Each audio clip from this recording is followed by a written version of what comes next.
मेरा नाम है मोहित और आपका स्वागत है हमारे यूट्यूब चैनल हिस्ट्री चैंपियन में। तो जैसा कि आप जानते हो, आपका जो पेपर होने वाला है बीए फर्स्ट सेमेस्टर का, जो आपका पेपर होगा पोइट्री एंड ड्रामा का, इंग्लिश लिटरेचर का जो पेपर होगा उससे संबंधित यह आपके सामने मास्टर क्लास होने वाली है। मास्टर क्लास आप सबको पता भाई वो क्लास होती है जिसके अंदर सारा का सारा सिलेबस मैं रिवाइज कराता हूं।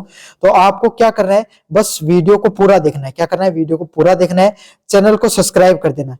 क्या कर देना भाई, चैनल को सब्सक्राइब करना है, वीडियो को पूरा देखना है। अपन ने 25,000 सब्सक्राइबर, कितने 25,000 सब्सक्राइबर पूरे करने का एक चैलेंज ले रखा है। 31 आपके सामने 31 तारीख से पहले 25,000 सब्सक्राइबर आपको पूरे करवाने। तो आप सभी बच्चे भाई चैनल को सब्सक्राइब करो और अपने दोस्तों से भी चैनल को सब्सक्राइब करो, है ना। अगर आप सभी हेल्प करोगे तभी अपन इस जो सब्सक्राइबर का जो टारगेट अपन 25,000 सब्सक्राइबरों का उस तक पहुंच पाएंगे। तो सभी बच्चों से रिक्वेस्ट है, प्लीज चैनल को जरूर से सब्सक्राइब कर देना। और आपके सामने अगर कोने में जो व्यू प्रोडक्ट वाला ऑप्शन दिखाई दे रहा है, इस पे क्लिक करके अगर कोई प्रोडक्ट खरीदते हो फ्लिपकार्ट या मित्रा से, तो सबसे ज्यादा डिस्काउंट आपको देखने को मिलेगा। जाओ और जाकर खरीद लो अगर फ्लिपकार्ट मित्रा से कोई प्रोडक्ट खरीदना चाहते हो तो। साथ के साथ अगर ये पीडीएफ, काफी बच्चों को इंग्लिश लिटरेचर में दिक्कत आती है, उनके सामने देखो इंग्लिश लिटरेचर में दिक्कत आती है तो इसके लिए मैंने इंग्लिश के नीचे हिंदी भी दी है। ऐसी पीडीएफ अगर आप पोएट्री एंड ड्रामा की डाउनलोड करना चाहते हो तो डिस्क्रिप्शन में टेलीग्राम का लिंक दे रखा है। डिस्क्रिप्शन में मैंने टेलीग्राम का लिंक देखा, जैसे उस टेलीग्राम के लिंक पे आप क्लिक करोगे आप पहुंच जाओगे हमारे जो टेलीग्राम चैनल है उस पे। तो आपको क्या करना है, उसके बाद में ऊपर की तरफ जो हिस्ट्री चैंपियन लिखा है इस पे क्लिक करना है। जैसे इस पे क्लिक करोगे आपके सामने नीचे की तरफ फाइल वाला सेक्शन है, इस पे क्लिक करना है। इस पे क्लिक करने के बाद में कोने में नीचे की तरफ आना भाई, थोड़ा सा नीचे की तरफ आओगे, कोने में जाकर इंग्लिश लिटरेचर सर्च कर लेना। सिर्फ इंग्लिश ही सर्च कर लेना। आप तो इंग्लिश सर्च करोगे तो इंग्लिश लिटरेचर फर्स्ट सेमेस्टर के नाम से पीडीएफ देखने को मिल जाएगी। और जैसे आप इसको क्लिक करोगे उसके बाद में आप जाओ और जाकर पूरी की पूरी पीडीएफ को अच्छे से पढ़ लो भाई। जाओ और आपके सामने जाओ, पूरी पूरी पीडीएफ को अच्छे से पढ़ो, अच्छे से रिवीजन करो ताकि आपके अच्छे से अच्छे नंबर आ सके। चलिए अब शुरू करते हैं आपके सामने क्लास को। Trace the history of English literature from the beginning to the restoration period, मतलब यूनिट फर्स्ट की शुरुआत करेंगे जिसमें आपको trace the history of English literature from its beginning to the restoration period 1660, मतलब आपको इंग्लिश साहित्य का जो इतिहास रहा है उससे संबंधित प्रश्नों को बताना है। क्या बताना है, इंग्लिश साहित्य का जो इतिहास रहा है कहां से, बिगिनिंग से, शुरुआत से लेकर जो रेस्टोरेशन का पीरियड था 1660 तक का, उस तक आपके सामने क्या करना है, आपको बताना है। मोस्ट इंपोर्टेंट पर्सन है। कैसा पर्सन है भाई, मोस्ट इंपोर्टेंट पर्सन है। अच्छे से इस प्रश्न को कर लेना। साथ के साथ आपको लिटरेसी मूवमेंट्स के बारे में बताना है कि जो साहित्य का जो आपके सामने आंदोलन हुआ वो कौन कौन से आपके सामने प्रमुख जो साहित्यकार हैं उन्होंने इसमें हिस्सा लिया और किन किन के द्वारा जो महत्वपूर्ण कार्य किए गए उसके बारे में आपको बताना है। मोस्ट इंपोर्टेंट पर्सन है भाई। चलिए शुरू करते हैं। The history of English literature from its beginning 1660 is a journey of language evolution, cultural shift and it can be divided into several की पीरियड्स। मतलब अगर अपन इंग्लिश साहित्य की बात करें तो इसकी शुरुआत कब होती है, इसका शुरुआत आपके सामने 1660वीं ईस्वी में दिखाई पड़ता है। इंग्लिश साहित्य की शुरुआत आपको कब दिखाई पड़ती है, 1660वीं ईस्वी से दिखाई पड़ती है। It is a journey of language evolution and cultural shift. ये किस चीज की आपके सामने जर्नी है, किस चीज की आपके सामने यात्रा है, आपके सामने लैंग्वेज इवोल्यूशन की। जो भाषा है उसमें कैसे इवोल्यूशन का अर्थ होता है, कैसे उसके अंदर बदलाव आता है, कैसे भाषा आपके सामने धीरे धीरे बदलती चली जाती है, उसका आपके सामने क्या उसकी जर्नी है। एंड द कल्चरल शिफ्ट, और साथ के साथ जो समाज है, जो हमारा समाज और संस्कृति है उसके अंदर आपके सामने कैसे बदलाव आ रहे हैं उससे संबंधित आपके सामने क्या है, ये 16 से 60 वाला समय रहता है। और हम इसको अलग अलग भागों में अलग अलग आपके सामने जो समय कालखंड है उसके अंदर बांट सकते हैं। पहला समय है old English period 450 to 1066 period, मतलब पूरा जो प्राचीन इंग्लिश का जो साहित्यिक पीरियड है उसमें वो 470 ईस्वी से लेकर 1000 ईस्वी तक देखने को मिलता है। This era began with the Anglo Saxon invasion, मतलब ये ऐसा समय था जब एंग्लो सैक्वेशंस आपकी जो इक्वेशन जो तरीका इन्वेजन वो उससे शुरुआत होता है। मतलब इन्वेजन मतलब वहां पर जाके लोग जो एंग्लो सैक्वेंस का जो आपके सामने आक्रमण देखने को मिलता है उस टाइम पीरियड का ये कहानी है। The literature was primary oral and heroic, ये समय ऐसा था जब आपके सामने जो साहित्य लिखा गया वो कैसा था, ओरल था, मतलब लोगों को उतने जब लिखना नहीं आता था। समझ में आ गया, लोग एक दूसरे से क्या करते थे, आपके सामने साहित्य को बताते थे। जैसे ए आदमी ने बी को बता दिया, बी ने सी को बता दिया, सी ने डी को बता दिया। जैसे अपनी पुरानी कहानियां है ना, जो प्राचीन समय की अपनी कहानियां हैं, गीत हैं, जैसे महिलाएं आपके गांव में गीत गाती हैं, वो सभी गीत क्या आपके सामने इसी तरीके से आगे बढ़ते जा रहे हैं। वो भी तो क्या आपके सामने एक प्रकार से ओरली तो है, जो आगे से आगे बढ़ते जा रहे हैं, उसको कोई टेक्स्ट उनका लिखा नहीं गया। साथ के साथ इन्वेजन से आक्रमण का समय था, तो उस समय की कैसी कहानियां, हीरोइक कहानियां देखने को मिलती हैं, योद्धाओं की आपके सामने लड़ाइयों की से संबंधित कहानियां देखने को मिलती हैं। The most significant work is the epic Beowulf, और जो सबसे शानदार काम किया गया वो किसके द्वारा किया गया है, एक कहानी है बेवुल्फ नामक जो कहानी है, वो आपके सामने सबसे शानदार उस समय की साहित्य में से जानी जाती है। The poetry was marked by alliteration and themes of the bravery and faith. उस समय के जितने भी आपके सामने कविताएं और कहानियां पढ़ते हो, वो सारी की सारी किससे भरी हुई है, आपके सामने बहादुरी और विश्वास पर भरी हुई है। मतलब उस समय के आप जितनी भी कहानियों को पढ़ोगे, सारी की सारी कहानियां किसकी थीम के ऊपर है, बहादुरी की थीम पर। किसके, बहादुरी की आपके सामने जो कहानियां है, और आपके सामने जो विश्वास है, विश्वास और बहादुरी की जो कहानियां है, उससे आपके सामने ओल्ड इंग्लिश पीरियड की कहानियां सारी सारी भरी हुई हैं। अगला मिडल इंग्लिश पीरियड, कौन सा पीरियड, मिडल इंग्लिश पीरियड है, उसके बारे में अपन देखेंगे। After the normal conquest French culture influenced by English, मतलब आपके सामने नॉर्मल आपके सामने साहित्य के बाद में, कॉन्क्वेस्ट का अर्थ होता है आपके सामने विजय होने के बाद, नॉर्मल विजय के नॉर्मन जो नॉर्मल जो आपके सामने नॉर्मन देश है, उस देश के विजय के बाद में आपके सामने जो इंग्लिश साहित्य है, इस पे फ्रेंच कल्चर का, मतलब जो फ्रेंच साहित्य है, जो फ्रांस देश है ना, उसका जो आपके सामने साहित्य है या उसका जो संस्कृति है, उसका प्रभाव किसके ऊपर पड़ना शुरू हो गया, इंग्लिश के ऊपर। मैं आपको बता दूं, पहले पूरी दुनिया के अंदर इंग्लिश से ज्यादा फ्रेंच लैंग्वेज पॉपुलर थी, और यह भी बता दूं इंग्लैंड में भी फ्रेंच लैंग्वेज ज्यादा पॉपुलर थी।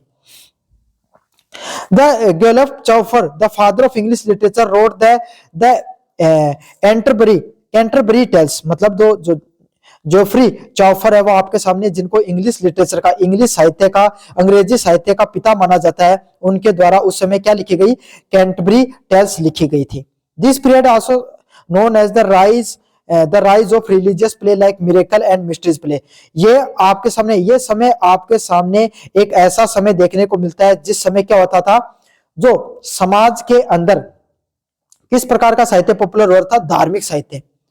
किस प्रकार का साहित्य आपके सामने पॉपुलर होता दिखाई दे रहा था, जो धार्मिक साहित्य है, जिसमें जादू टोनों की बात और आपके सामने जो मिस्टीरियस चीजें, उसकी समय की बातें की जा रही थी, उस तरीके का जो साहित्य है वो काफी पॉपुलर हो रहा था। कौन सा साहित्य, मिरेकल एंड जो मिस्टीरियस आपके सामने जो प्लेज है, वो काफी ज्यादा पॉपुलर हो रहे थे। मतलब सीधी सीधी बात करें, ये जो मिडल इंग्लिश पीरियड है, जो 1 हजार ईस्वी से लेकर 1500 ईस्वी तक देखने को मिलता है, इसमें क्या था, नॉर्वे देश उसकी विजय के बाद में फ्रेंच कल्चर का कब्जा हो जाता है, फ्रेंच साहित्य जो संस्कृति है उसका इंग्लिश साहित्य पर कब्जा हो जाता है, और उसमें उस समय के जोफ्री जो चौफर है, उनके द्वारा क्या कैंटरबरी टेल्स नामक एक जो आपके सामने क्या साहित्य है, उसकी रचना की गई थी। This period also saw the rise of religious play like miracle and mysterious play। ये समय आपको किस चीज का राइज दिखाता है, किस चीज का उदय दिखाता है भाई, आपके सामने जो धार्मिक किताबें हैं जिसमें जादू टोनों की बात की गई, उसके बारे में दिखाता है। फिर पुनरुद्धार का टाइम आता है आपके सामने 1500 से लेकर 1660 तक का। पुनरुद्धार या आपके सामने पुनः जागरण का जो समय देखने को मिलता है, it is the most glorious period, मतलब सबसे शानदार समय में से आपके सामने एक समय रहा। कौन सा, आपका रेसिस्नेस वाला पीरियड, है ना, कैरेक्टराइज्ड बाय द रीबर्थ। इसको क्या मतलब बोला जाता है, अंग्रेजी साहित्य की पुनः जन्म के रूप में इसको जाना जाता है। क्लासिकल लर्निंग एंड ह्यूमनिज्म, इस समय आपके सामने जो सांस्कृतिक चीजों को सीखने के ऊपर और मानवतावाद, किसके ऊपर, मानवतावाद का आपके सामने समय माना जाता है। कौन सा समय माना जाता है, मानवतावाद का समय माना जाता है, और इसको 2 भागों में बांटा गया है। पहला पीरियड है द एलिजाबेथ एज। कौन सा, द एलिजाबेथ की जो आपके सामने जो एलिजाबेथ की जो एज है, उससे संबंधित 1558 से लेकर 1603 ईस्वी का जो समय माना जाता है, इसको द एलिजाबेथ एज के नाम से जाना जाता है। It is known as a golden age. ये कौन सी एज थी भाई, आपके सामने इंग्लिश साहित्य, अंग्रेजी साहित्य का कैसा समय था, स्वर्णिम युग था। कैसा युग था, स्वर्णीय युग के नाम से जाना जाता है एलिजाबेथ को। द एलिजाबेथ का एज था 1558 से लेकर 1603 ईस्वी का वो समय था जब आपके सामने गोल्डन एज थी, जिसमें विलियम शेक्सपियर के द्वारा डोमिनेट किया गया। जिसमें क्या, विलियम शेक्सपियर है वो जो अंग्रेजी साहित्य के सबसे प्रमुख साहित्यकार, जैसे हिंदी साहित्य में तुलसीदास, सूरदास का जैसे नाम है ना, उसी तरीके से आपके सामने विलियम शेक्सपियर का नाम है किसके अंदर, खास करके तुलसीदास जैसे थे विलियम शेक्सपियर, जिनके द्वारा हैमलेट और मैकबेथ जैसे आपके सामने जो प्रमुख साहित्य है उसकी रचना की गई। कौन से की, हैमलेट और जो आपके सामने मैकबेथ जो साहित्य है उसकी रचना की गई आपके सामने किसके द्वारा, द एलिजाबेथ के अंदर विलियम शेक्सपियर के द्वारा। Christopher Marlowe introduce the mighty line in drama, और जो क्रिस्टोफर मोरवे उनके द्वारा माइटी लाइन है नामक साहित्य लिखा गया। कौन सा साहित्य लिखा गया, माइटी लाइन्स नामक साहित्य लिखा गया ड्रामा के अंदर। Edmund Spenser wrote the Faerie Queens, और उसके अलावा जो इड्यूमेंट जो स्पेंसर है इसके द्वारा कौन सा साहित्य लिखा गया भाई आपके सामने, कौन सी कहानियां लिखी गई, द फेरी क्वीन की नामक कहानियां। कौन सी, द फेरी क्वीन नामक आपके सामने जो कहानियां है वो किसके द्वारा लिखी गई, एडमंड स्पेंसर के द्वारा लिखी गई। तो तीन आपके सामने अंग्रेजी साहित्यकारों के नाम रखने आपको। पहला विलियम शेक्सपियर जिनके द्वारा हैमलेट और मैकबेथ लिखा गया। क्या लिखा गया, हैमलेट और मैकबेथ लिखा गया। एक तो ये रट लेना भाई अच्छे से। क्रिस्टोफर मोरवे का नाम रट लेना जिनके द्वारा माइटी लाइन्स लिखा गया। क्या लिखा गया, माइटी लाइन्स लिखा गया क्रिस्टोफर मोरवे के द्वारा। ये रट लेना। एडमंड स्पेंसर को रट लेना जिनके द्वारा द फेरी क्वीन लिखा गया था। अगला है जैकोबियंस पीरियड। तो जैकोबियंस पीरियड है जो आपके सामने 1603 से लेकर 1625 तक का जो समय कालखंड है उसको जैकोबियंस पीरियड के नाम से जाना जाता है, जैकोबियंस एज के नाम से जाना जाता है। लिटरेचर बिकम मोर साइनिकल, जो अंग्रेजी साहित्य है वो धीरे धीरे और सिनिकल हो गया, मतलब और जिसमें कटुता देखने को मिलने लगी और ज्यादा आपके सामने व्यंग्य देखने को मिलने लगा।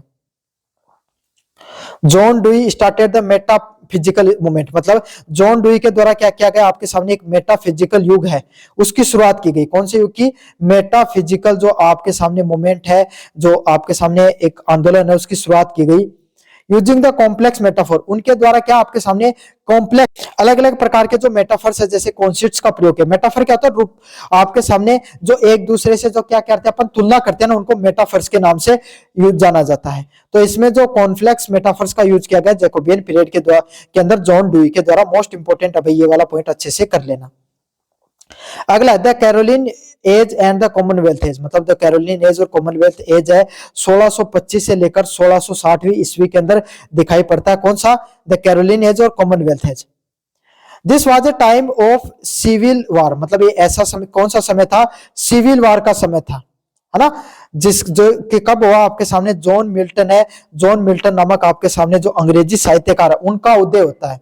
किसका उदय होता है, जॉन मिल्टन नामक जो आपके सामने अंग्रेजी साहित्यकार है उनका आपके उदय देखने को मिलता है। कौन से समय के अंदर, कैरोलिन एज के अंदर और कॉमनवेल्थ एज के अंदर।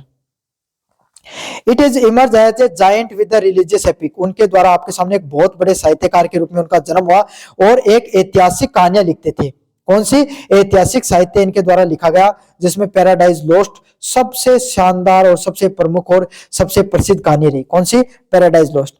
Under the Puritans 1649 and 1660 theatres were close, मतलब आपके सामने प्रूटिन्स के समय की बात करें जिसके अंदर जो आपके थिएटर्स हुआ करते थे वो सारे के सारे थिएटर बंद हो गए। And literature become the serious and religious, और उस समय की बात करें 1650 से लेकर 1660 के समय की, जितने आपके सामने थिएटर होते, सिनेमा घर बंद हो गए, तो साहित्य वो कैसा हो गया, ज्यादा धार्मिक और ज्यादा सीरियस टाइप का आपके सामने साहित्य देखने को मिला। द पीरियड एंड एट 1660, मतलब 1660 में आपके सामने इस समय जब खत्म हो जाता है, जब पुनः जागरण है, restoration of the monarchy marking the beginning of new era wit and satire, फिर आपके सामने एक नया साहित्य का कालखंड देखने को मिलता है जिसमें व्यंग्य और आपके सामने बुद्धि की नई शुरुआत होती है। समझ में आ गया। तो 2 नंबर पर्सन है, 2 नंबर पर्सन की बात करें उसमें है discuss the origin and development of English language along with the social and the cultural background, मतलब आपको ओरिजिन और development of English literature, English language की बात करनी है। कैसे जो इंग्लिश भाषा है, कैसे जो इंग्लिश भाषा उसका ओरिजिन होता है, कैसा उसका उदय होता है, कैसे उसका डेवलपमेंट होता है, कैसे वो आप उसका विकास होता है, उससे संबंधित पर्सन अपन देखने वाले, मतलब इंग्लिश अंग्रेजी साहित्य का कैसे जन्म होता है और कैसे वो आगे जाकर आगे बढ़ता है इंग्लिश साहित्य, उससे संबंधित अपन देखेंगे पर्सन को। Along with social and cultural background, किस तरीके से सामाजिक और आपके सामने साहित्यिक सांस्कृतिक प्रभाव पड़ता है अंग्रेजी साहित्य के ऊपर। चलिए भाई पढ़ते हैं आपके सामने प्रश्न को। The English language did not start a single language but develop through the invasion, trade and cultural shift. अगर अंग्रेजी साहित्य की बात करें तो आपके सामने ये कोई एक शुरुआती दौर में एक भाषा नहीं थी। जैसे आज के समय आप अंग्रेजी भाषा को बोलते हो, इस प्रकार की भाषा का रूप नहीं दिखाई पड़ता था। मतलब अंग्रेजी भाषा एक सिंगल भाषा के रूप में नहीं थी। धीरे धीरे क्या हुआ, but develop through the invasion, मतलब जो आक्रमण के द्वारा, जो अलग अलग जगह भाई अंग्रेजों ने आक्रमण किया, या फिर इनके जो इंग्लिश भाषा को बोलने वाले रहवासियों ने आक्रमण किया, अलग अलग जगह जहां पर व्यापार करने जाते थे, और जो संस्कृति है लोगों की, अंग्रेजी भाषा को बोलने वालों की, जैसे जैसे उनकी संस्कृति में, उनके आक्रमणों में और उनके जो व्यापार में परिवर्तन आया, अंग्रेजी भाषा में धीरे धीरे परिवर्तन देखने को मिला। It history is divided into 3 main stages, मतलब इनका इतिहास है वो 3 मुख्य भागों में बटा हुआ है। अंग्रेजी इतिहास की बात करें, अंग्रेजी साहित्य की, कौन सी अंग्रेजी साहित्य की बात करें, उसको वो आपके सामने 3 मुख्य धाराओं में बटा हुआ है। कौन सी मुख्य धाराएं 3? पहला है ओल्ड इंग्लिश, पुरानी इंग्लिश। पुरानी इंग्लिश आपके सामने 485 ईस्वी से लेकर 1100 ईस्वी तक दिखाई पड़ती है। ओल्ड इंग्लिश कब कहां से कहां तक है? 450 से लेकर 1100 ईस्वी तक है। The origin of English lies in the invasion of 3 Germanic tribes, मतलब अंग्रेजी का आपके सामने अंग्रेजी साहित्य है, इसका जो इन्वेजन है, इसका जो आक्रमण है, वो 3 जर्मनी की जो आपके सामने अलग अलग प्रकार की कबीले हुआ करते थे, उससे इसका ओरिजिन देखने को मिलता है। क्या होता है, जो अंग्रेजी साहित्य है उसका आपके सामने ओरिजिन कहां से देखने को मिलता है? 3 अलग अलग प्रकार की जो जर्मन साहित्य था, जो जर्मन कबीले थे, उनमें लड़ाई हो जाती है, उससे इसका आपके सामने उदय देखने को मिलता है। उनका क्या नाम था? एंजल्स, सैक्सन्स और जूट्स। 3 प्रकार के अंग्रेजी साहित्य को मानने वाले थे। एंजल्स, सैक्सन्स और जूट्स हैं आपके सामने, ये 3 अंग्रेजी साहित्य को मानने वाले हुआ करते थे। 3 अलग अलग कबीले हुआ करते थे, वहां से इसकी शुरुआत होती है। They brought dialects that emerged into the English, जो क्या करते हैं आपके सामने? They brought dialect that merged into English. उनकी जो भाषा बोलने का तरीका था, जब वो मिक्स होता है, उसको किस नाम से जाना गया? इंग्लिशिक नाम से जाना गया।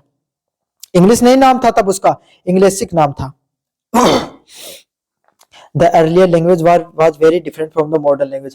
उस समय की जो प्राचीन भाषा हुआ करती थी, उस समय की जो प्राचीन भाषा हुआ करती थी, वो आज की, अगर अपन जो भाषा का बात कर रहे हैं ना, आज के समय जो मॉडर्न लैंग्वेज इंग्लिश की बात कर रहे हैं, उस मॉडर्न इंग्लिश से उस समय की भाषा काफी ज्यादा अलग हुआ करती थी। And sounded more like German, और कैसी दिखती थी? जर्मन भाषा जैसी दिखती थी। क्यों? क्योंकि जर्मन के जो 3 कबीले हुआ करते थे, एंजल्स, सैमोन्स एंड जूट्स, इन तीनों के तीनों कबीलों के मिलने से आपके सामने इंग्लिश भाषा है उसका निर्माण हुआ है। तो आपको पता है भाई, पहले जो पुरानी अंग्रेजी भाषा थी वो जर्मन भाषा से कुछ मिलती जुलती भाषा हुआ करती थी।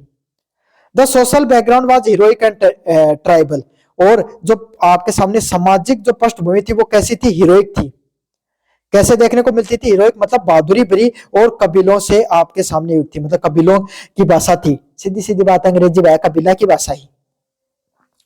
People live in a small kingdom, जो लोग रहा करते थे वो छोटे छोटे राज्यों के अंदर रहा करते थे। कहां पर रहते थे? जो लोग है वो छोटे छोटे राज्यों के अंदर रहा करते थे। और physically bravery and loyalty to the king were the highest virtues, और सभी के सभी लोग है वो क्या करते थे भाई, आपके सामने छोटे छोटे किंगडम में रहते थे। फिजिकल ब्रेवरी मतलब उनकी बहादुरी के किस्से बहुत प्रसिद्ध थे। किसके किस्से? उनकी जो बहादुरी है, और जो राजा, उनका जो राजा हुआ करते था उसके प्रति वफादारी के किस्से बहुत ज्यादा पॉपुलर हुआ करते थे। तो शुरुआती दौर में, कबीले दौर में यही हुआ करता था भाई, जो राजा के जितना ज्यादा करीब हुआ करता था, राजा ने कैसे लड़े या लड़ी, उन्होंने क्या किया, साथ के साथ वो कौन कितना वफादार था राजा के प्रति, वो कहानियां चला करती थी। This is the reflect of epic बॉफ। तो बॉफ जो आपके सामने कहानी है उसी के अंदर यही चीज दिखाई गई है, लॉयल्टी और आपके सामने ब्रेवरी की स्टोरी देखने को मिलती है। अगले वाले की बात करें, मिडिल इंग्लिश। मिडिल इंग्लिश की बात करें, ये लगभग 1100 साल से लेकर 1500 साल के बीच की इंग्लिश है। मतलब मिडिल इंग्लिश है वो लगभग आपके सामने कहां से कौन से वक्त के है? 1100 से लेकर 1500 साल के बीच का अंग्रेजी साहित्य, उसको मिडिल इंग्लिश के नाम से बोला जाता है। In 1066 the Normans from the France conquered England, मतलब अगर अपन बात करें 1066 के अंदर जो नॉर्मेन जो लोग थे, नॉर्वे के जो लोग थे, जो फ्रांस से हुआ करते थे, उन्होंने क्या किया कर लिया? इंग्लैंड को जीत लिया। अंग्रेजों पर इन्होंने क्या कर लिया? अपना राज करना शुरू कर दिया। उनको जीतकर। From early 3 years French were the language of the nobles and law. पिछले 300 सालों से जो फ्रेंच लैंग्वेज भाषा हुआ करती थी वो अमीर लोगों की भाषा हुआ करती थी। समझ में आ गया? नोबल्स मतलब अमीर या जो बहुत पढ़े लिखे लोग होते हैं उनकी भाषा हुआ करती थी। While English was spoken by the common levels people, मतलब भाई देखो कोई भी कोई पर आक्रमण करे ना, तो जहाँ फ्रेंच लोग हैं उन्होंने क्या कर दिया, अंग्रेजी लोगों पर आक्रमण कर लिया। तो भाई जो जो आक्रमण करते हैं वो तो नवाबी लोग होते हैं, तो नवाबी लोगों की जो फ्रेंच लैंग्वेज थी, और जो आम लोग हैं वो कौन सी भाषा का प्रयोग करते थे भाई? इंग्लिश भाषा का प्रयोग करते थे, अंग्रेजी भाषा का प्रयोग करते थे। कौन सी भाषा का प्रयोग करते थे भाई? आपके सामने अंग्रेजी भाषा का प्रयोग करते थे। The cultural background was dominate by the feudal system, और जो सांस्कृतिक जो बैकग्राउंड, सांस्कृतिक आपके सामने जो पृष्ठभूमि है वो किसके द्वारा? फ्यूडल सिस्टम के द्वारा चलती थी। फ्यूडल सिस्टम एंड चर्च, मतलब जो राजा के द्वारा और आपके सामने जो चर्च है उसके द्वारा ये सारी पद्धति चला करती थी। मतलब संस्कृति है वो किस चीज पर डिपेंड करती है फ्यूडल सिस्टम पे और चर्च पर डिपेंड करती थी। Literature moved from heroic epic to the chivalric romance tales of knight and ladies, मतलब जैसे जैसे समय बीतता चला गया 1100 से 1500 के बीच में जो बहादुरी की कहानियां हुआ करती थी वो आपके सामने चिवरिक रोमांस, मतलब जो राजा और रानी मतलब नायक और नायिका के बीच में जो प्रेम कहानियां हैं उनकी कहानियों के बीच में वो बदलने लगी। पहले लड़ाई दंगा की बात हुआ करती, अब प्रेम कहानी ज्यादा पॉपुलर होनी शुरू हो गई। एंड सोशल सटायर, और जो सामाजिक व्यंग्य हुआ करता था। सटायर मतलब क्या अर्थ क्या होता है? जो समाज के अंदर जो व्यंग्य दिखाई पड़ता था उस व्यंग्य से संबंधित कहानियां भी काफी ज्यादा पॉपुलर हो गई। Has seen in the Chaucer the Canterbury Tales, दो कैंटबेरी टेल है उसके अंदर अपन ये सब चीज देखते हैं जिसके अंदर रोमांस देखने को मिलता है केनाइट एंड लेडीज के बीच में, और आपके सामने सोशल सटायर समाज के ऊपर जो व्यंग्य किया जाता है उससे संबंधित चीजें देखने को मिलती हैं। मुझे उम्मीद आपको अच्छे से समझ में आ गया होगा भाई। अगले वाला प्रश्न है मॉडर्न इंग्लिश 1500 AD प्रेजेंट से लेकर आज तक, मतलब जो आधुनिक अंग्रेजी भाषा है जो 1500 ईस्वी से लेकर अब तक चली आ रही 21वीं शताब्दी तक। The transition was sparked by resistance, मतलब पुनः जागरण के समय से, भाई जो पुनः जागरण का जो समय हुआ करता था, जो चर्च वगैरह उसके अंदर जो बदलाव देखने को मिलते हैं, कैथोलिक धर्म में बदलाव देखने को मिलता है, उसके बाद में क्या है जो अंग्रेजी भाषा उसमें भी बदलाव देखने को मिला। द ग्रेट वोवल शिफ्ट, किस चीज में बदलाव होता है? वोवल जो आपके जो स्वर होते हैं उनके अंदर बोलना बदलाव होना शुरू होता है। A change in how words were pronounce, मतलब शब्दों को किस तरीके से बोला जाए उस प्रक्रिया की जो आपके सामने जो प्रगति है वो देखने को मिलती है इंग्लिश भाषा के अंदर। The invention of printing press, धीरे धीरे आपके सामने जो अलग अलग प्रकार की जो प्रिंटिंग प्रेस हुआ करती थी उसका भी क्या हुआ आपके सामने इन्वेंशन होना शुरू हो गया। अलग अलग प्रकार की जो प्रिंटिंग प्रेस है वो आपके सामने भाई शुरू हो गई, उसका भी एक बहुत बड़ा योगदान देखने को मिलता है अंग्रेजी साहित्य में। विलियम कैक्सटन इन 1476, जिसका क्या है विलियम कैक्सटन के द्वारा 1476 हेल्प द स्टैंडर्ड लैंग्वेज, और विलियम कैक्सटन ने क्या किया भाई 1446 के अंदर क्या किया 1446 के अंदर जो अंग्रेजी भाषा है उसको स्टैंडर्डाइज कर दिया, मतलब एक फिक्स भाषा के रूप में बना दिया। क्या कर दिया? उसको एक फिक्स भाषा के रूप में प्रस्तुत करने का काम किया, जिसके वजह से काफी बदलाव देखने को मिला। The social background was influenced by and the rise of feminism, मतलब वो समय है वो किस समय से आपके सामने प्रभावित था? मानवतावाद, मतलब लोगों से जुड़ाव का समय था, मानवतावाद का समय था। एक्सप्लोरेशन ऑफ न्यू लैंड, जो अंग्रेज हुआ करते थे वो अलग अलग जगह पर जाकर व्यापार करने के लिए जाने लगे थे। जैसे अंग्रेज कदे इंडिया चल गया, कदे अफ्रीका चल गया, कदे अमेरिका, अलग अलग जगह पर जाकर जापान, अलग अलग जगह पर उन्होंने क्या किया अपना जो देश है अपनी जो भाषा उसको फैलाने का काम किया। And the national pride during the Elizabeth period, और इस समय क्या हुआ आपके सामने एलिजाबेथ पीरियड के अंदर जो राष्ट्रीय भावना है, राष्ट्रीयता की भावना, नेशनल जो प्राइड है वो आपके सामने काफी बढ़ी। क्या हुआ? राष्ट्रीयता की भावना काफी बढ़ती है। This period produce the greatest work drama and poetry, ये वो समय हुआ करता था, उस समय ने आपके सामने बहुत महान क्या हुआ बहुत महान आपके सामने अलग अलग प्रकार के पोइट्री और ड्रामा है वो विलियम शेक्सपियर और जो मिल्टन के द्वारा लिखी गई उनको प्रोड्यूस किया गया, उनको बनाया गया। मतलब जो विलियम शेक्सपियर और मिल्टन के द्वारा अलग अलग प्रकार के जो पोइट्री और ड्रामा हुआ करता है उसका किसके द्वारा निर्माण किया गया था भाई? विलियम शेक्सपियर और मिल्टन के द्वारा किया गया। ये दो काफी प्रसिद्ध साहित्यकार हुआ करते थे, अंग्रेजी साहित्यकार के उस समय के। Summary of influence, Latin introduced through Christianity, मतलब जो क्रिश्चियनिटी की जो भाषा होती है उसके द्वारा आपके सामने क्या लेटिन भाषा, उसका क्या होता है आपके सामने प्रोडक्शन देखने को मिलता है। कौन सी भाषा का? लेटिन भाषा का आपके सामने शुरुआती दौर देखने को मिलता है। Old Norse introduce through the विक्सिन इन्वेजन, विक्सिन जो इन्वेजन है, विकिंग इन्वेजन, वाइकिंग्स, सॉरी मैंने गलत बोला भाई।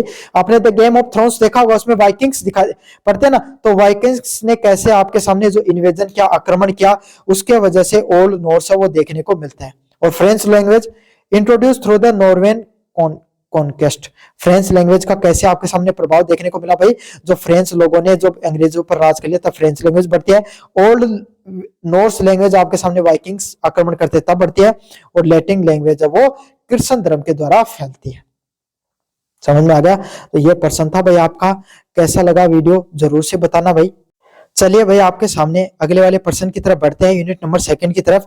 एनालाइज द, ये भाई 1 नंबर पर्सन है यूनिट का, इसमें 2 नंबर ऐसे लिख दिया गया। Analyse not marble not the gilded monuments sonnet 55 by the William Shakespeare, focus on the theme of immortality of poetry. मतलब जो विलियम शेक्सपियर के द्वारा जो कहानी लिखी गई भाई आपके कोर्स के अंदर है, not marble not the gilded monuments, note marble और नोट द ग्लाइडेड मोनूमेंट्स से संबंधित आपके सामने जो विलियम शेक्सपियर के द्वारा जो कहानी लिखी गई है वो किस चीज पर फोकस करती है आपके सामने, इन मोरलिटी जो आपके सामने उस पर फोकस करती है, उससे संबंधित आपके सामने प्रश्नों को पढ़ने वाले हैं भाई।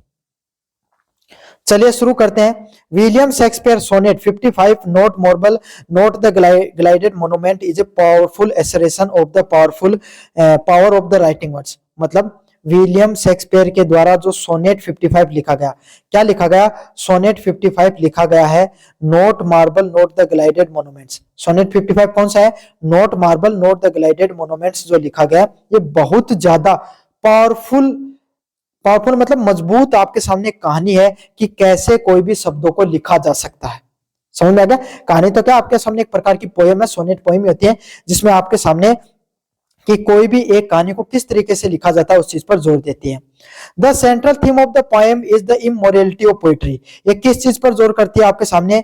ये सेंट्रल थीम होती है ना, जो इसकी सेंट्रल थीम आपके सामने भाई जो पोएम की जो सेंट्रल थीम है वो क्या? Immorality of poetry. की पोएट्री होती है ना वो इमोरलिटी होती है उसके अंदर। मतलब इमोरलिटी मतलब होता है अमरता। कोई भी चीज होती है जो अमर होती है ना, मतलब ऐसी चीज जो कभी भी खत्म नहीं हो, इस प्रकार की जो पोएट्री है, इसमें जो एक कविता लिखी गई, इसमें विलियम शेक्सपियर ने यही बताया है कि जो कविताएं और कहानियां होती है ना वो इमोर्टल होती है। मोर्टल का तो नाम सुना होगा ना, वही चीज आपके सामने कभी भी अमर होती है, कभी भी आपके सामने खत्म नहीं होती हैं। अगर आज के समय कबीरदास के दोहे उस समय भी पॉपुलर थे और आज भी पॉपुलर, और आज के 100-200 साल बाद में भी पॉपुलर रहेंगे। तो यही है, कविताएं पहले के समय भी पॉपुलर थी, आज के समय भी पॉपुलर है और आने वाले समय में भी रहेंगी। Contrast to the frailty of material things. Frailty क्या होता है आपके सामने? क्षण भंगुरता। मतलब क्षण भंगुरता मतलब जो क्षण भर में टूट जाए, क्षण भंगुर चीजें होती है ना, मतलब तुरंत टूट जाए। जैसे आपके सामने लकड़ी को लिया, छोटी सी पतली लकड़ी, उसको आपने दबाया तो वो टूट गई, तो इसको फ्रेलिटी के नाम से जाना जाता है। अगर गलत प्रोनाउंस कर रहा हूं तो भाई बता देना। काफी शब्द है जो मेरे से गलत प्रोनाउंस होते हैं, उसको पॉइंट आउट कर लेना, मैं अगली बार इंप्रूव करके आ जाऊंगा भाई। अगर इसमें क्या बताया गया है, अगर जो कविताएं होती है ना वो आपके सामने हमेशा अमर रहती हैं, और जो चीजें होती है ना वो क्षण भर में टूटने वाली हो जाती हैं। आज नहीं तो कल, कल नहीं तो परसों में उनका क्या है? नष्ट होना, आपके सामने अंत होना वस्तुओं का तय है। तो इसमें यह बताया चीजों का अंत होना तय होता है, जबकि आपके सामने जो पोइट्री होती है, कहानियां होती हैं, वो आपके सामने हमेशा अमर और अजर रहती हैं। यही आपके सामने इनके द्वारा, विलियम शेक्सपियर के द्वारा बताया गया है। पोएट्री वर्सेस फिजिकल स्ट्रक्चर क्या बताया? पोएट्री वर्सेस फिजिकल स्ट्रक्चर में क्या है? Shakespeare begins by the stating that neither expensive no marble statues nor gold plated monuments। मतलब विलियम शेक्सपियर के द्वारा क्या कहा गया है?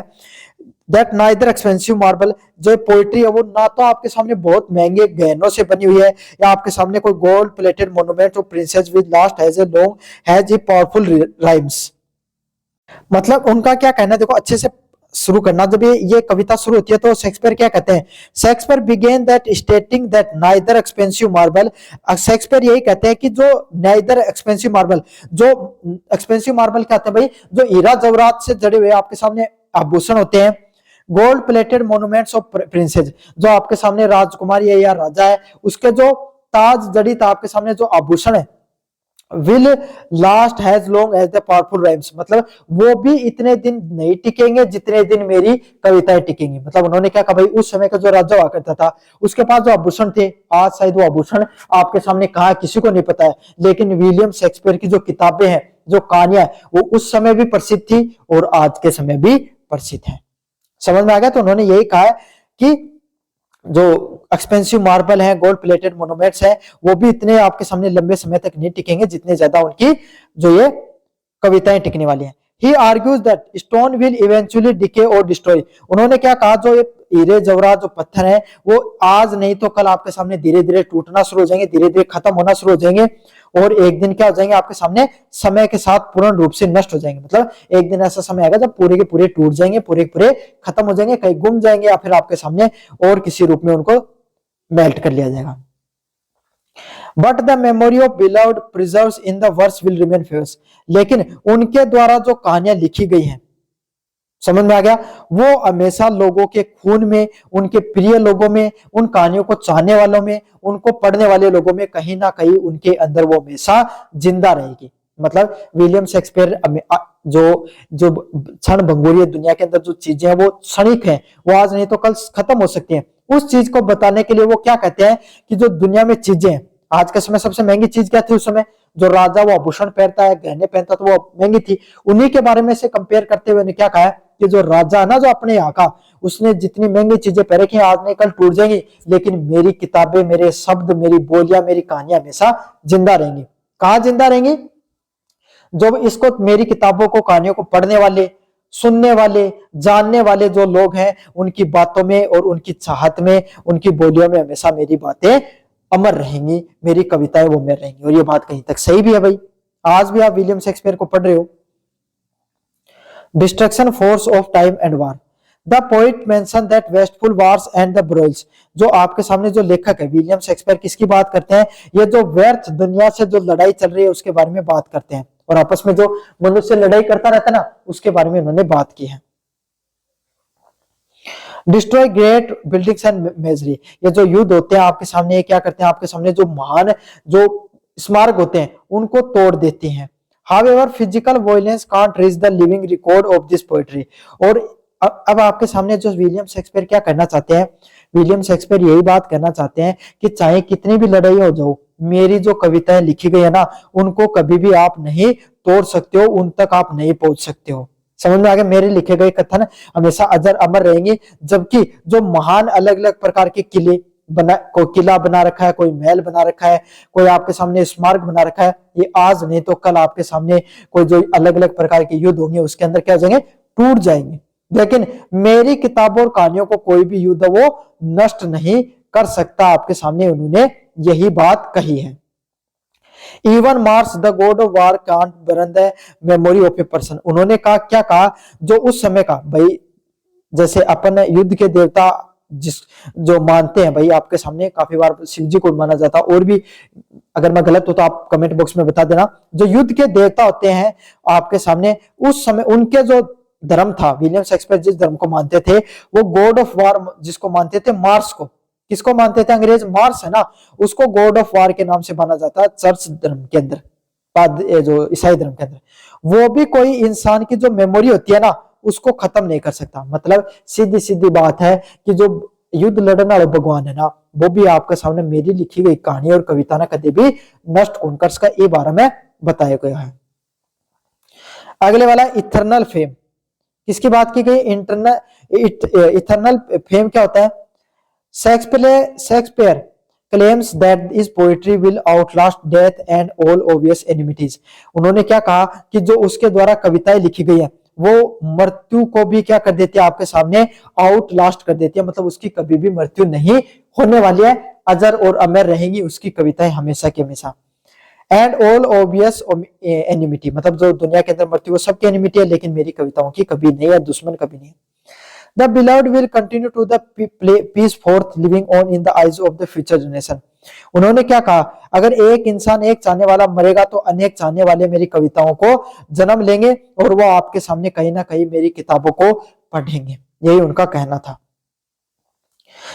Until the day of last judgment, उन्होंने क्या कहा, मेरे द्वारा जो आपके सामने जो बातें कही गई, मेरे द्वारा जो जजमेंट दिए गए, या फिर जो मैंने जो जनरेशन है, जो आने वाली पीढ़ियां जब तक रहेंगी तब तक मेरी आपके सामने क्या है, कविताएं वो जिंदा रहेंगी मेरे चाहने वालों के जुबानों पर।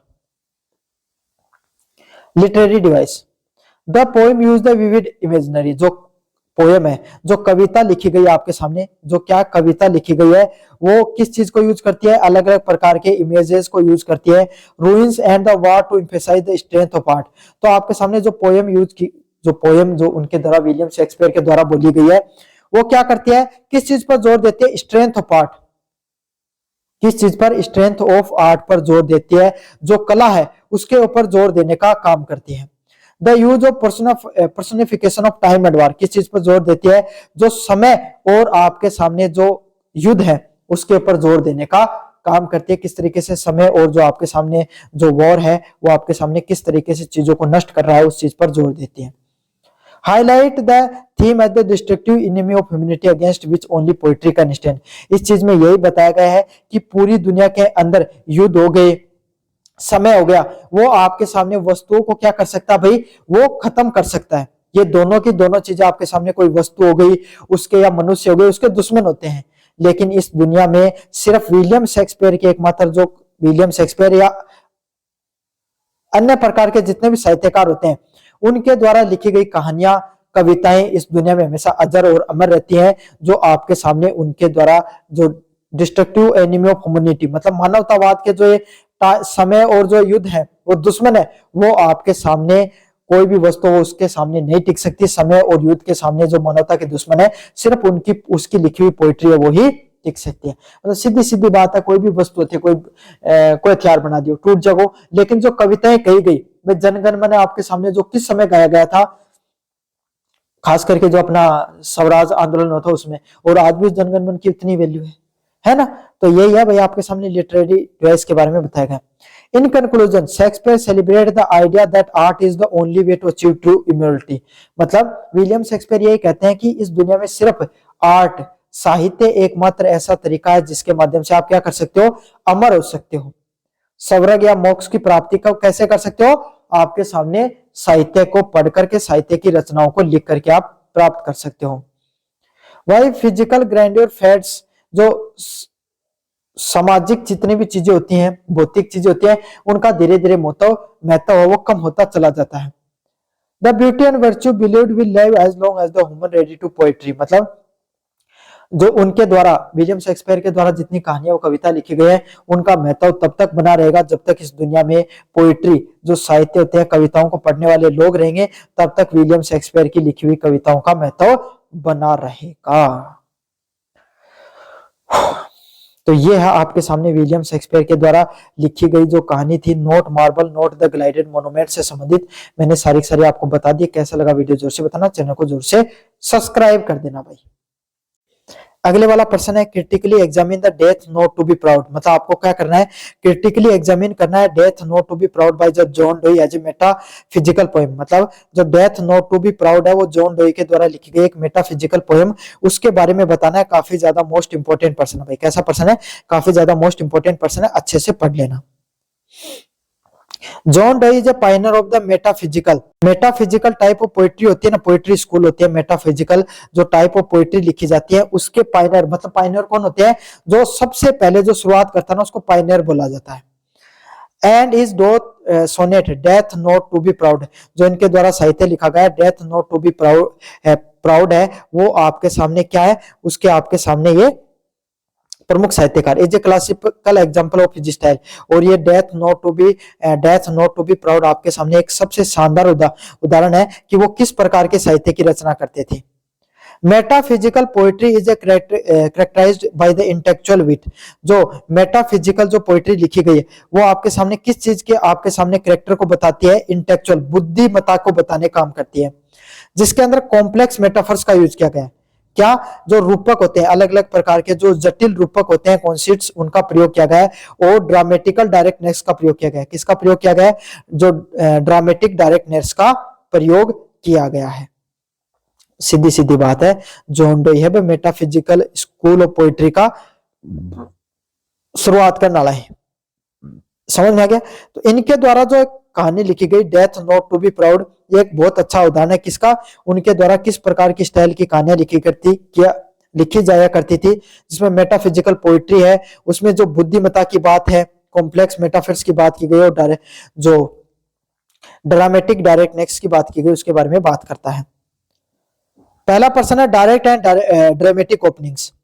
मेटाफिजिकल्स poem often begin with the sudden dramatical address, मतलब जितने भी आपके सामने मेटाफिजिकल जो कविताएं हुआ करती थी वो किस चीज से शुरुआत होती थी? ड्रामेटिकल एड्रेस से। एक बहुत ही शानदार कोई भी व्यक्ति का एड्रेस दिया जा रहा है, कोई भी व्यक्ति के बारे में बताया जा रहा है, एक बहुत ही ड्रामेटिकल कहानी से, नाटकीय कहानी से आपके सामने शुरुआत होती थी। Donne start by the direct talking to the death.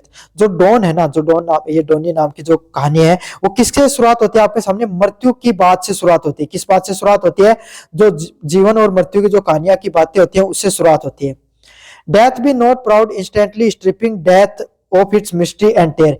या डेथ बी नॉट प्राउड है, किस चीज की बात करती है? जो मृत्यु होती है ना, death of its mystery and टेयर, जो मृत्यु होती है वो आपके सामने एक प्रकार की क्या होती है? मिस्ट्री होती है। क्या होती है भाई? डेथ होती है वो एक प्रकार की आपके सामने मिस्ट्री होती है, रहस्य होती है, और उसका किस प्रकार से आतंक देखने को मिलता है। मतलब मृत्यु एक रहस्य में चीज है भाई। कोई आदमी कद मृत्यु जब बेरो पाटा की कदे कौन बेरो पाटा है, और हर आदमी आपके सामने मृत्यु से डर है। तो यही बताया गया कि मृत्यु है वो एक प्रकार की क्या होती है? रहस्यमयी होती है, और उसका सभी इंसानों के अंदर भय होता है। He treat a grand abstract concept of as if it were use a common person, मतलब इन्होंने उसको कैसे एक बहुत बड़े कॉन्सेप्ट के रूप में यूज किया, एक कॉमन इंसान की तरह। यूज ए मेटाफिजिकल कॉन्सेप्ट्स। मेटाफिजिकल कॉन्सेप्ट्स की बात करें, a concept is a far fetch comparison between the two very different things. मतलब मेटाफिजिकल कॉन्सेप्ट्स होते हैं, ये क्या काम होता है इनका? इनका काम होता है दो अलग अलग प्रकार की चीजें होती हैं, उनके बीच में आपके सामने क्या करना? कंपैरिजन करना। मैं बता रहा था इनका जो कॉन्सेप्ट्स होता है, इनका अर्थ ये होता है कि रूपक के नाम से मतलब दो चीजों का कंपैरिजन करते हैं, आप तुलनात्मक तुलना करते हैं, उसके बारे में बात किया जाता है। John Donne compare death to the rest and sleep, मतलब जॉन डॉय किसकी बात करते हैं? मृत्यु एक प्रकार से कैसे है? रेस्ट एंड स्लीप जैसी है। क्या है? सोने जैसी आपके सामने। जैसे कोई इंसान रेस्ट पर रहता है, सो जाता है, उस तरीके से आपके सामने मृत्यु वो दिखाई देती है। Arguing that if sleep is pleasure, मतलब अगर वो किस चीज की बात करते हैं, किस चीज पर बहस करते हैं, अगर सोना आनंद है तो death is not just a longer sleep, तो मृत्यु भी क्या एक प्रकार से लंबी आनंद जैसे। जहाँ एक आप सभी लोग सोचो, सोने में किस व्यक्ति को आनंद नहीं आता? इस दुनिया में हर व्यक्ति को सोने में आनंद आता ना। तो ये बात भी कहते, यही बात जॉन डॉय कहते हैं आपके सामने कि मृत्यु भी आपके सामने क्या है? एक लंबी निंद्रा जैसी है, कि बहुत लंबे समय के आप सो गए वैसी है, आप इसको एंजॉय करो, बहुत अच्छी चीज है एक प्रकार से। मस्ट बी एवर मोर सो, मतलब ये आपके सामने एक लंबी नींद से बढ़कर कोई एक प्रकार की चीज है। The logical but unusual argument is the hallmark of metaphysical wit। एक आपके सामने बहुत ही लॉजिकल बात करते हैं और एक सामान्य आर्गुमेंट का यूज किया जाता है, हॉलमार्क ऑफ मेटाफिजिकल विट की बात करते हैं। चलिए अगले वाले प्रश्न की तरफ बढ़ते हैं। Intellectual arguments. The poem is structured like a great और द फिलोसफिकल आर्गुमेंट। इस जो कविता है, जो आपके सामने जो कविता देखने को मिलती है, इस कविता की जो शुरुआत है वो किससे होती है? लीगल मतलब क्या होता है भाई? आपके सामने एक जो कानूनी रूप से मान सकते हो, और फिलोसफिकल आर्गुमेंट मतलब सीधी सीधी बात है, तर्कसंगत बात करना, लॉजिकल बात करने से आपके सामने इस कविता की शुरुआत होती है। Donne's insult death by calling it slave to the faith. किसकी बात करते हैं? जो जॉन डॉय होते हैं वो डेथ की मजाक उड़ाते हैं, उसकी इंसल्ट करते हैं। क्या कहते हैं? Slave of faith, chance and kings and the desperate men's. मतलब इन्होंने क्या कहा है कि डेथ को क्या कहते हैं? स्लेव ऑफ फेथ, मतलब जो भाग्य पर विश्वास करने वाले लोग हैं, जो भाग्य को मानते हैं, जो राजा है, और जो डेस्परेट जो अभाग्य लोग, मतलब जो परेशान है जिंदगी में, उन सब लोगों को मृत्यु आती है। सीधी सीधी बात है, ये बात यह कही है कि मृत्यु की नाव है जो आदमी डर रही हो मृत्यु, या राजाई वो हमेशा मृत्यु से डरो क्योंकि वो आनंददायक जिंदगी।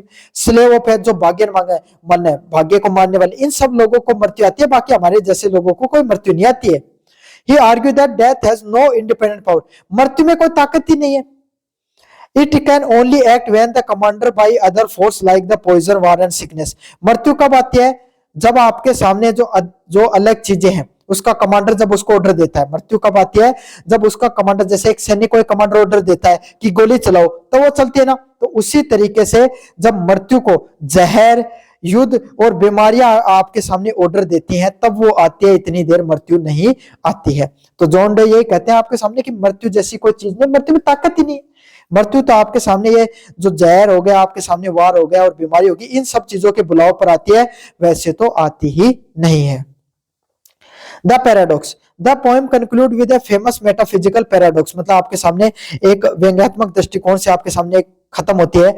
Death thou shalt die through the Christian theology Donne argue that the soul is mortal. क्या मानते हैं आपके सामने? जॉन डे यही मानते हैं कि इंसान की जो आत्मा होती है ना, वो आपके सामने हमेशा अमर होती है। तो ये जो एक क्रिश्चियन विचारधारा है, डेथ थ्रो साल्ट डाई, आपके सामने इसको भाई रट लेना, ये सेम टू सेम लिख के आ जाना। Death is merely a short nap, मतलब जॉन डे यही कहना चाहते हैं मृत्यु है ना, वो आपके सामने एक क्षणिक निंद्रा के समान है। किसके समान है? क्षणिक, कुछ क्षण भर के लिए आने वाली निंद्रा के समान होता है। बिफोर द इटर्नल लाइफ, बहुत जो आपके सामने जिंदगी, बहुत बड़ी जिंदगी है, शानदार जीवन जिया आपने, बहुत मेहनत की, उसके बाद में जब आपको नींद आती है ना, उसी तरीके से आपने जो शानदार जीवन जीने के बाद में एक प्रकार की नींद के समान है। ओनली द साल वोक अप इन हेवन, मतलब आपकी उसके बाद में क्या होता है, आपकी जो आत्मा है ना वो हेवन, स्वर्ग के अंदर आपके क्या होती है? खुलती है। Death ceases the exist of that fall, और मृत्यु है वो आपके सामने क्या करती है भाई? आपके सामने उस जो आपकी आत्मा है उसको खोलने का काम करती है, आत्मा को बाहर करने का काम करती है। इन summary the poem is metaphysical, जो पोएम है वो कैसी है भाई? मेटाफिजिकल दिखाई पड़ती है। कैसी दिखाई पड़ती है? मेटाफिजिकल होती है, because it uses the logical and the intellect to overcome a deeply emotional and physical war. किस चीज की बात करती है भाई? आपके सामने जो युद्ध, जो पोएम होती है वो किस चीज की बात करती है? लॉजिकल इंटेलेक्चुअल बातों की बात करती है, इमोशनल फिजिकल वार की बात करती है। It shift the focus from horror, ये आपके सामने जो आपका ध्यान है वो किसकी तरफ बढ़ाती है? आपका जो हॉरर है, जो डरने की तरफ बढ़ाती है, और dying to the philosophical eternal war की बात करती है। तो ये था आपके सामने फर्स्ट मास्टर क्लास मैंने पढ़ा दी है पोएट्री एंड ड्रामा से संबंधित। कैसा लगा वीडियो जोर से बताना, चैनल को जोर से सब्सक्राइब कर देना।